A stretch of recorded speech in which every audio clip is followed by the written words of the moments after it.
District of Columbia, Eleanor Holmes Norton. I thank my good friend for yielding, and I strongly oppose this undemocratic, paternalistic resolution. There is only one question before this House.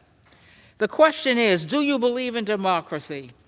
More specifically, should the District of Columbia's local legislature, whose members are elected by D.C. residents, make laws for D.C.?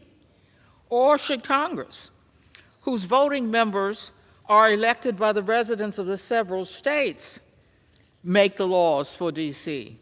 What is democracy? The dictionary defines it as a, quote, government in which the supreme power is invested in the people and exercised by them directly or indirectly through a system of representation, usually involving periodically held free elections, end quote. Perhaps President Lincoln described democracy best in the Gettysburg Address. Government of the people, by the people, for the people. D.C.'s local legislature, D.C. Council, has 13 members. The members are elected by D.C. residents. 8 members are elected by geographical area. 5 members are elected at large.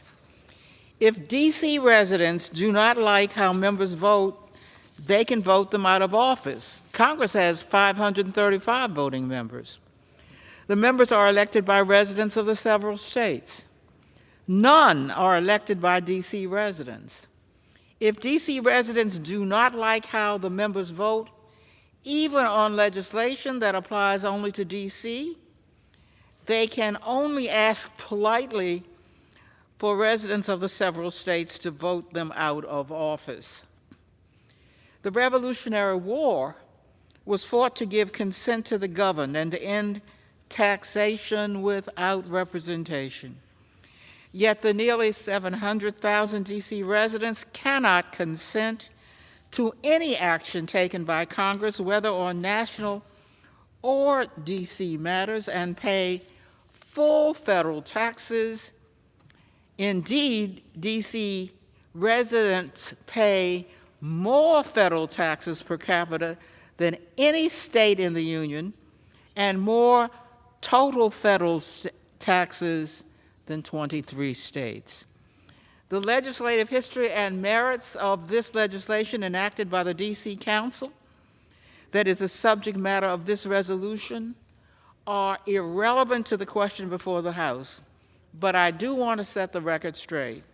The D.C. Council passed the legislation on 2 separate occasions, as required by Congress, by votes of 12-1 and 12-0 after holding a hearing. The legislation is also unprecedented. It is not unprecedented. Indeed, there is a long history in the United States of non-citizens being allowed to vote in local, state, territorial, and federal elections. I will close with 2 final thoughts. D.C. residents, a majority of whom are black and brown, are worthy and capable of governing themselves. It is true Congress has absolute power over D.C., but might does not make right. If you believe in democracy, you will vote no on this resolution. I yield back.